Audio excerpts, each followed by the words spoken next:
વિહાર કરે બપોરે તો પણ ખુલ્લા બદને, નીચે બી તપાવે, ઉપર પણ તપાવે, પગમાં જૂતી પણ ના પહેરે એવી ચર્યાને ઠંડીમાં નીચે કાંકરા ભૂસે ચાલીએ તો, અને એવી શરીર પર કાંઈ પણ લે નહીં એવી કઠિન ચર્યા પાલે દિગંબર મુનિરાજ.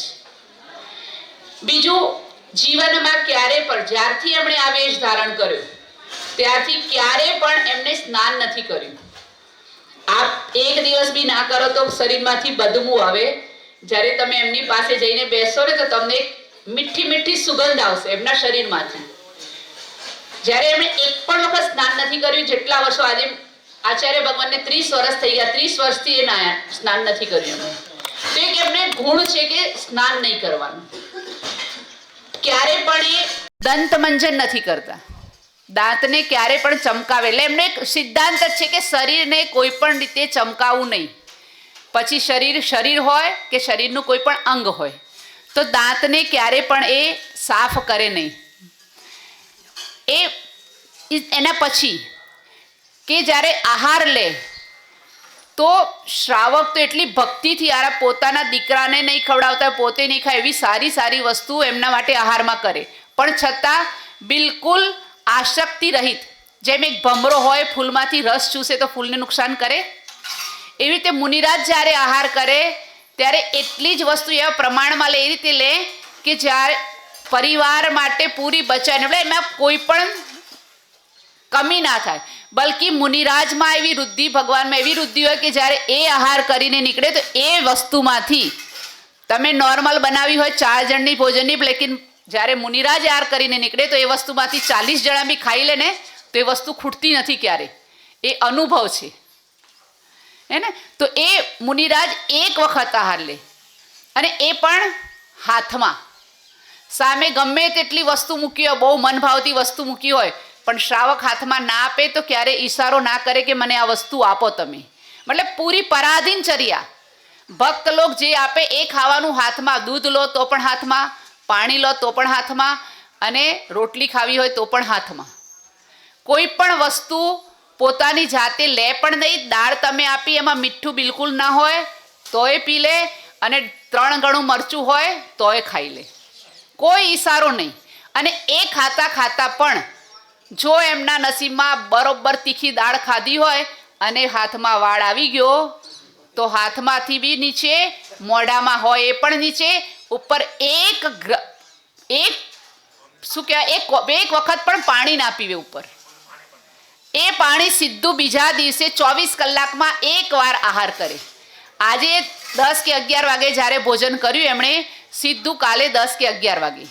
અને એમાં વિહાર. હમણાં એક અમારા નાના મહારાજ છે, પરમ દિવસે આહાર લેવા ગયા પહેલાં જ ગ્રાસમાં એમને અંતરાયા, વાળ આવી ગયો, છોડી દીધો. એ દિવસે બી એટલું ચાલ્યા, બીજે દિવસે સવારે પણ એટલું ચાલ્યા, અને ચાલ્યા પછી એમણે પાણી પીધું. એક જ વખતમાં પાણી પીવો તો, ખાઓ તો પણ જે બી હોય એક વખત લેવાનું. એ પણ ઊભા, બેસીને નહીં. કેમ કે જ્યાં સુધી તમારા શરીરમાં શક્તિ છે ઊભા રહેવાની ત્યાં સુધી તમે ભોજન કરો. જ્યારે શરીરમાં શક્તિ ના રહે ઊભા રહેવાની, ભોજનને છોડી અને સમાધિના માર્ગે આગળ વધો. અને બીજું કે જ્યારે બેસીને ખાતા હોય, નિરાતે ખાઈએ તો શાંતિથી ખવાય, બહુ બધું ખવાય. ઊભા હવે આટલું ચાલીને આવ્યા ગુરુ મહારાજ, પગની હાલત ખબર છે ને, આપણે ચાલીએ તો કેવી થાય. હવે એ પછી જ્યારે ઊભા ભોજન કરવાનું હોય તો વિચારી શકો છો કે કેટલું ભોજન પેટમાં જાય હે ને. તો એ એક પ્રકારથી ઉનોદર થઈ જાય એમનું, કે વધારે ભોજન લઈ પણ ના શકે અને આશક્તિ પણ ના રહે. એટલે એ છોડવાની એમની એટલી હિંમત છે કે અમે આટલું છોડી શકીએ. એ એમના 7 ગુણ બતાવ્યા છે મુનિરાજમાં. આ 7 ગુણ. અને ભૂમિશયન લાસ્ટમાં, ગમે તેટલી ઠંડી હોય, ધરતી એમનો બિછાનું, અંબર એમનો ઓઢવાનું, જમીન પર સૂવાનું, વધારમાં વધારે આ ચટ્ટાઈ. આચાર્ય ભગવાન તો ચટ્ટાઈનો પણ ઉપયોગ નથી કરતા. લાકડાના પાટ પર મળે તો સોય તો લાકડું કેવું ઠંડુ થઈ જાય ઠંડીમાં, પણ છતાંય એના પર કંઈ નહીં બિછાવાનું, અને ઓઢવામાં પણ કંઈ નહીં. ઠંડી હોય, આપણા હાડને થીજાવી દે એવી, છતાં પણ કંઈ પણ ઉપયોગ ના કરે. મતલબ જબરજસ્ત એ ચર્યા कठिन चर्या पालन करने वाले हैं હોય છે આ દિગંબર મુનિરાજ. પછી એમની સાથે 5 મહાવ્રતોનું પાલન કરે. આપણે જે 5 પાપ કરી રહ્યા છીએ, હિંસા કરીએ છીએ, જૂઠ બોલીએ, ચોરી કરીએ છીએ, કુશીલનું સેવન કરીએ છીએ અને જે આવીએ બધું ઇકઠ્ઠું કરીએ, પણ મુનિરાજને એ 5 પાપને છોડી અને 5 મહાવ્રતને અંગીકાર કર્યા છે. અહિંસા મહાવ્રત, એક નાનો જીવ હોય એને પણ મુનિરાજ મારે નહીં. અને આ પીછી એના માટે જ મુનિરાજનું એક દુનિયામાં તમને નગ્ન દિગંબર બહુ જોવા મળશે, પણ દિગંબર મુનિરાજની પહેચાન છે કે જેના હાથમાં મયુર પંખની પીંછી હોય. આપને પ્રશ્ન થતો હશે કેમ? તો એ જ્યારે બી ચાલે, બેસે, ઉઠે તો એ પહેલાં એનાથી જમીન સાફ કરે. અને એ એટલી કોમળ હોય છે કે જે તમારી આંખમાં પણ ઘૂસી જાય ને તો તમને નુકસાન નહીં કરે.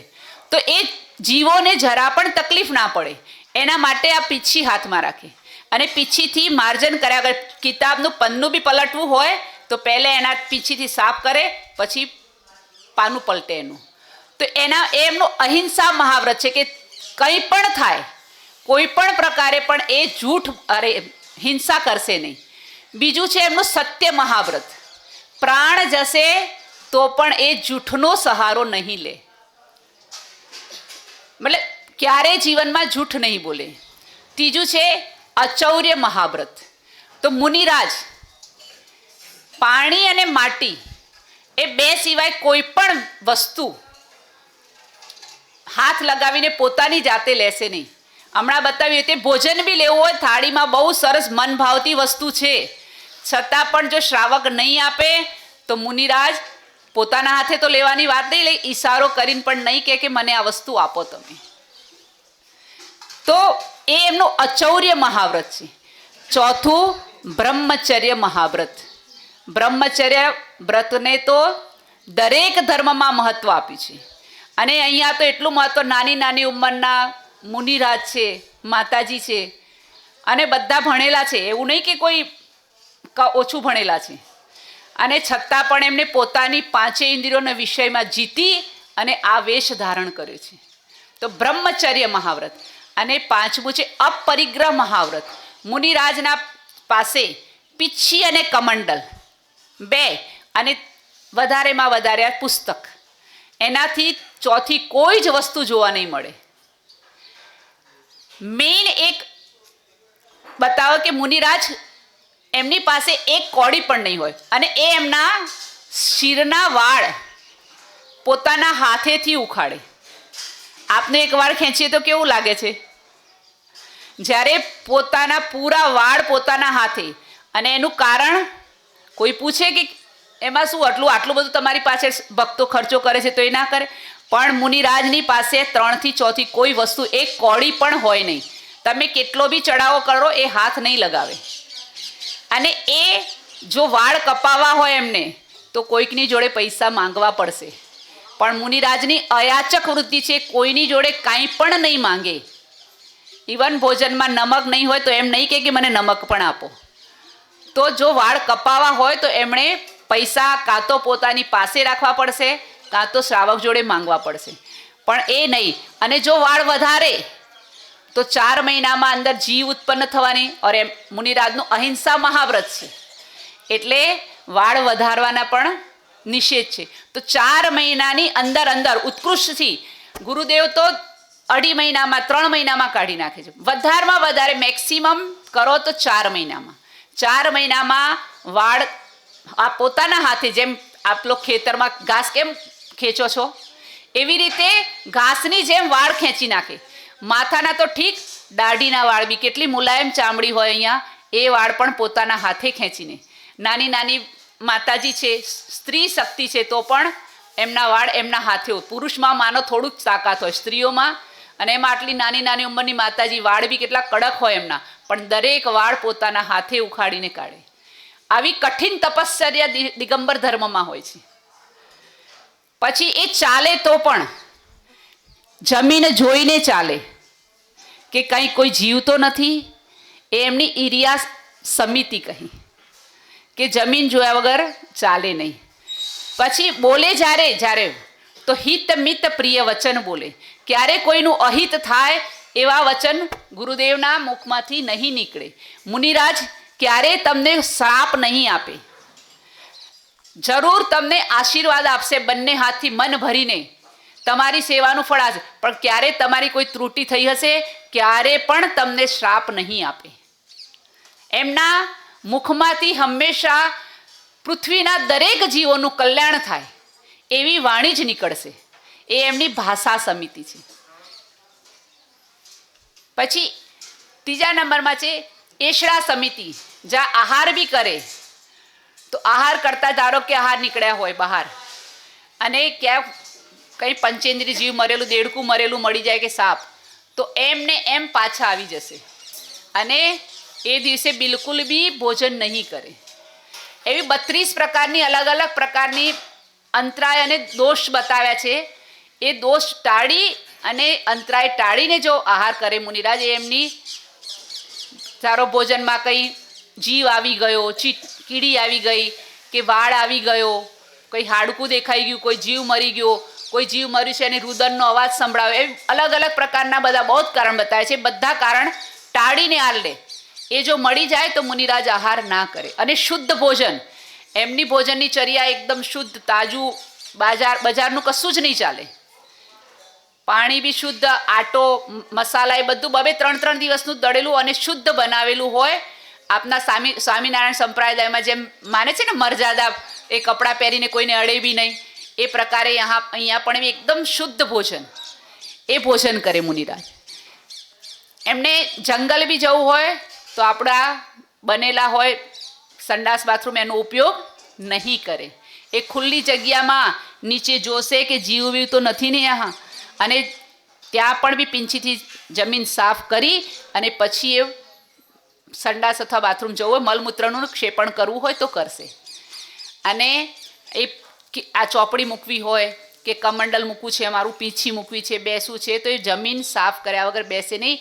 એ એમના લક્ષણોમાં મુનિરાજના 28 મૂલગુણોમાં આવે છે. આ 28 મૂલગુણોનું એમને અને પછી એમાં 6 આવશ્યક બતાવે કે મુનિરાજ ઠંડીમાં નદી કિનારે જઈને તપ કરતા હોય, કેવી ઠંડી લહેર આવે. વર્ષા ઋતુ હોય તો વૃક્ષની નીચે ઊભા રહીને તપ કરે. ટપ ટપ ટપ ટપ પાણી પડે, કેવું પાણી એ વાગે. અને ગરમીમાં પથ્થરની શિલા પર જઈને બેસીને ધ્યાન કરે. તો એ એમનું એક આવશ્યક છે. ધ્યાનની મુદ્રામાં બેસે. કોઈ દોષ થયા હોય તો ગુરુરાજ પાસે પ્રાયશ્ચિત માગે, જો પ્રાયશ્ચિત આપે, પ્રાયશ્ચિત દે. એ પ્રકારે મુનિરાજ પૂરા 28 મૂલગુણોનું પાલન કરે છે. અને એવી ચર્યા કરનારા એક ભગવાનના દર્શન કરવા મુશ્કેલ છે. આજના યુગમાં તો આટલું પાડે ને ભગવાન માનીએ આપણે, એક ભગવાનના દર્શન કરવા મુશ્કેલ છે. ત્યાં તમારું આજે પુણ્ય દેખો, એક સાથે આજે 45 સાધુ છે અને એમનો અવસર આજે આપને એમની સેવા કરવાનો મોકો મળે છે. આપ લોકોના પુણ્યની સરાહના કરો. અને આ આચાર્ય ભગવાન 18 વર્ષની ઉંમરના હતા ત્યારથી એમણે આ સંયમનો પથ અંગીકાર કર્યો છે. અને આપ દેખી રહ્યા છો, ઘરમાં 2 જણને તમે નથી સંભાળી શકતા. આજે ઘરડા નાના, એમના સમવયસ્ક, એમનાથી નાના, એમના પિતાની ઉંમરના, એમના દાદા દાદીની ઉંમરના સાધુ છે, લેકિન બધાને એક સાથે લઈને ચાલી રહ્યા છે. એમની મહિમા બહુ નિરાલી છે, હે ને. તો આજ આપના પુણ્યની સરાહના કરી અને જેટલી બને હમણાં આહાર લેવા નીકળશે. આપ જોજો કેવી રીતે આહાર લે છે, કેવી રીતે ભોજન કરી રહ્યા છે. અને એમના વંદન કરી અને પુણ્ય કમાવાનો મોકો છોડતા નહીં. બોલો પરમ પૂજ્ય આચાર્ય ભગવાન શ્રી સુનિલ સાગરજી ગુરુદેવ કી